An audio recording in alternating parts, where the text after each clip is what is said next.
पुढे सारखा पुढे आवाज एकदम फरक पडला मला शरीराला. तुमचं वय किती वय? 72.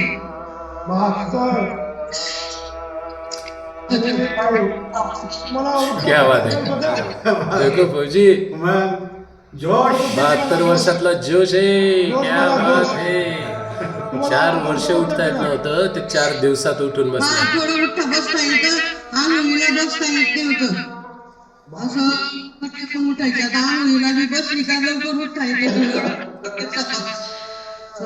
माझी लेकी अनिता पाटील तुमची लेख आहे का? हो, माझी मोठी लेकी. क्या बात आहे. मुलीने ऐकलं तुझं तर कडून भेटले. हे बघा सर्वांनी ऐका, हे खरं पुत्र आहे. जिवंत पण आई बापाची सेवा केली, आई बापाला खाऊ घातलं, हे खरं पुत्र आहे. आला मेल्यावरती काय पुत्र घालायचे?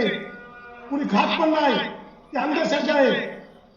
आपल्या आईची सेवा केली तेच खरं पुत्र आहे, तेच खरं पुण्य आहे, तेच खरं स्वर्ग आहे. मेलेल्या माणसाला कधी खात नसतो, जिवंत माणूस खातो मेलेल्या नावाने. बोला. मी 4 वर्षापासून अशी परेशान झाली होती, काय सांगू तुम्हाला. तर आता थोडं चांगलं फिरता उठते. 2-3 दिवसापासून मला खूप मिळालं. संभाजीनगरमध्ये 4-5 डॉक्टर पाहिले. एक दिवशी 10,000-15,000 रुपये वाटले त्या ब्लॉकवर. पण मला काही फरक नाही होता. इंजेक्शन सोडले, जे आपले गुडघ्याचे हाडाचे संभाजीनगरची डॉक्टर तेवढ्या वेळी जाऊन आली मोठी, पण मला काहीच फरक झाला नाही. आणि मॅडम आईचे उपकार भेटले आज. हो सर. हे प्रत्येक माणसाला कळलं पाहिजे.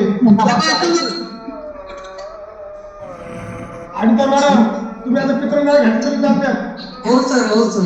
पण आई बाबा खाऊ घातलं तेच खरं पित्र. नाही भाई, thank you very much. Thank you very much.